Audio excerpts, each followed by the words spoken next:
Hello, everyone. We are back after 2 years, almost 2 years since we did The Secret of Mental Magic, written down by William Walker Atkinson. He wrote down the 14 lessons, which started this whole channel as Yogi Ramacharaka. You will also know him as one of the authors of the Kabbalion, of the Three Initiates. This was a huge thing. We did like 6 lessons. I think we stopped on page 18.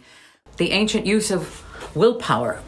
So I have to be honest here. The things that I have learned since we last did these lessons, the law of attraction is very, very real. It works. It is very real, but I must stress here, listen, be careful what you wish for. Be careful, because sometimes what we think we want or need is not what is best for us. And I'm speaking from pure experience, okay? The law of attraction, the law of assumption, it is huge right now. All the content I see out there, listen, it is absolutely essential and imperative that we understand that we can create a life that we desire, and anything is possible, but there are responsibilities that go with that.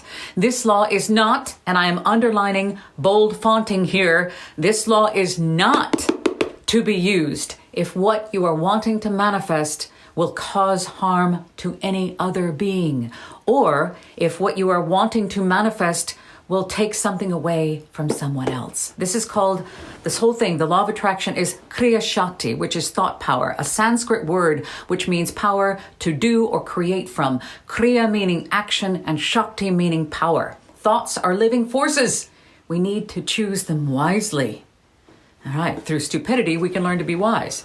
So let's start with Atkinson's foreword. So I'm going to read as him. Here we go. In this book, I deliver to you a message that has been seeking expression for some time. It is a strong message of elemental power and primitive force. It is given to you in its original simplicity, and it is not draped with airy metaphysical veils, nor by heavy theological prejudices. Okay? Says, I have tried to get down the bare body of the truth concerning mental magic. This is the law of attraction.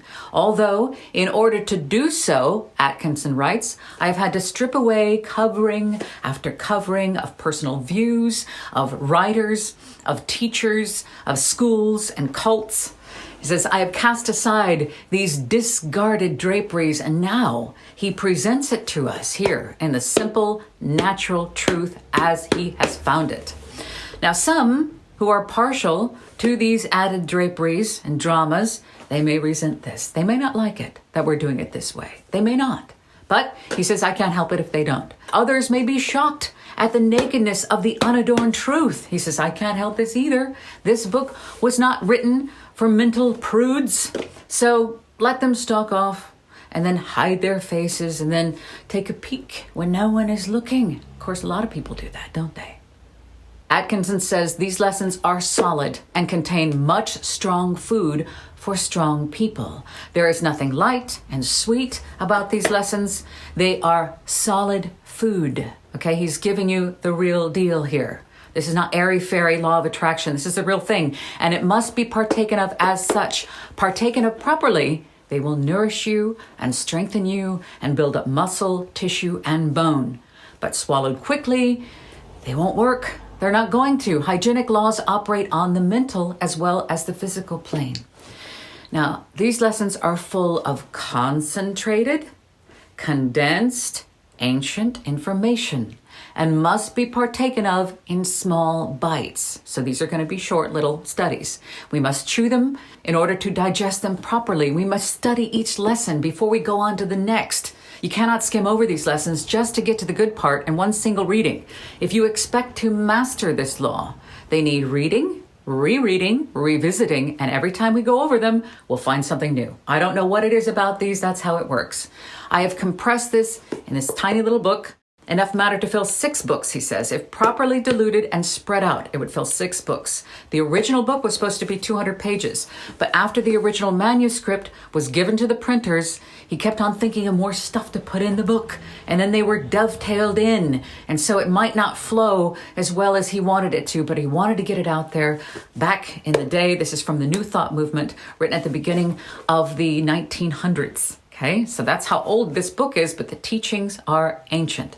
Atkinson says, I trust that you will understand and pardon me. He says, in view of what I have said to you here, but after all, he must confess that he does feel that he is given a good measure heaped full and running over. Okay, so this is a very important book. And he says that is the principal thing, isn't it, after all? To all of the students of these lessons, to all of you who are here, you're here not by accident. He says, I send a message of good cheer, courage, and self-confidence.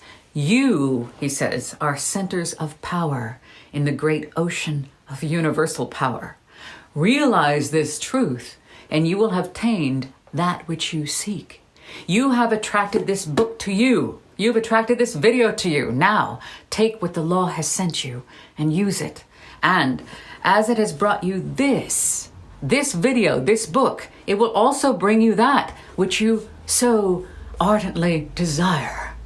So that was William Walker Atkinson, written on February 26, 1907.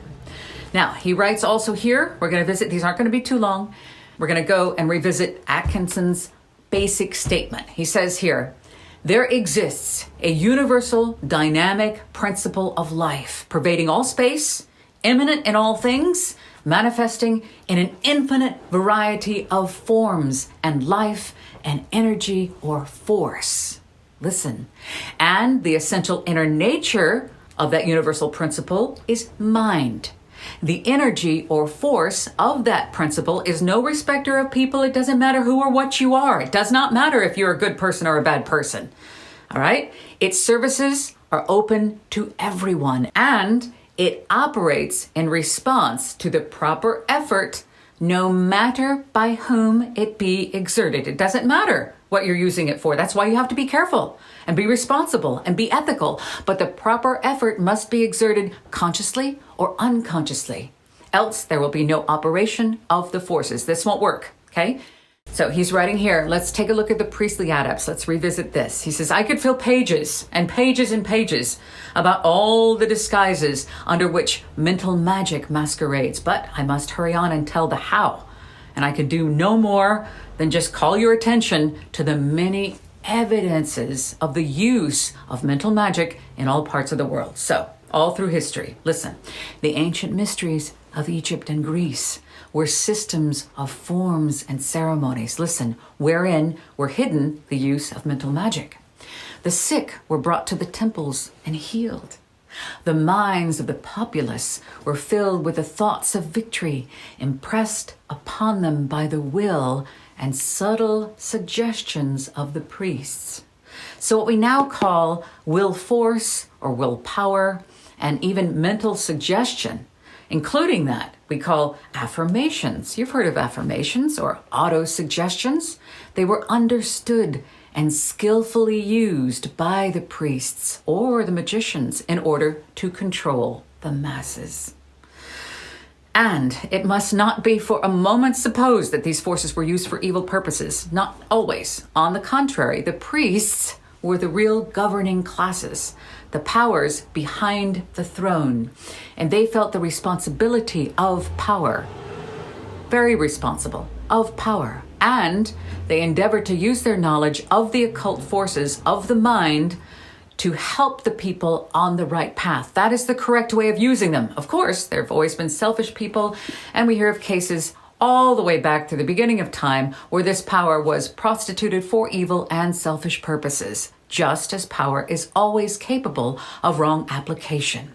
In all ages, we learn of the healing of the sick by mental power, for mental healing presents an unbroken line from the very earliest days down to the present, concealed often under fancy names and descriptions, but the very same in principle, always. And what we call mental suggestion has always been in force in the hands of the leaders of the people to influence for good or evil. The great leaders of men have always been adepts in mental magic, although many of them have never suspected the source of where their power comes from. So like a knife, you can use a knife to frost a cake, you can use a knife to open a present, or you can use a knife to murder people. It's what you do with it, and that's the most important part. So we're going to pick up these lessons because what happened was, well, when I started these back in 2021, I was applying them and doing them, and I learned through my own experience, this very much works. Very, very much. And I've shared with you some of the ways in which this has worked. But since the time I've sat here and done these lessons with you, I have seen it work in such a magnificent way. And I say magnificent, meaning it was huge. I was not expecting it to work that much because I still had my doubts. This works, absolutely works, but you must be careful how you use it. And once again, it is never to be used if what you are looking to manifest is going to hurt anyone, or if what you're looking to manifest belongs to someone else. Those are two laws you cannot break. It will come back upon you and then some. So the book is called The Secret of Mental Magic. And I look forward to having more of these lessons with you. The Secret of Mental Magic by William Walker Atkinson, right here on the Living Theosophy channel. We are back, and I love you, and I'll see you next week.